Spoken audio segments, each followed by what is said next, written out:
Their meeting described as intense yet productive. The president and congressional leaders facing urgent deadlines and differing priorities, from critical aid for foreign allies. I think the consequences of inaction every day in Ukraine are dire. To House Speaker Mike Johnson insisting the border crisis requires executive action from the president. The first priority of the country is our border and making sure it's secure.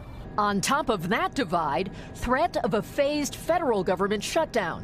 Friday, the first wave of government departments and agencies run out of funds.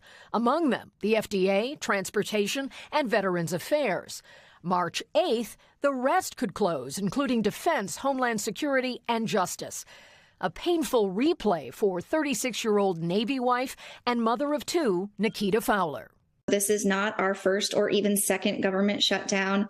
And it's just the continuous worry of how this is going to impact our family. Given the harsh consequences, talk of common ground. Shutdown would damage the economy significantly, and I think we all agree to that, and we need a bipartisan solution. Optimism, but no clear path yet from the speaker. We will get the government funded, and we'll keep working on that. So we'll have more. And Kelly, a lot of the focus here is on the new speaker. Lester, this really is a test for the uneasy Biden-Johnson relationship.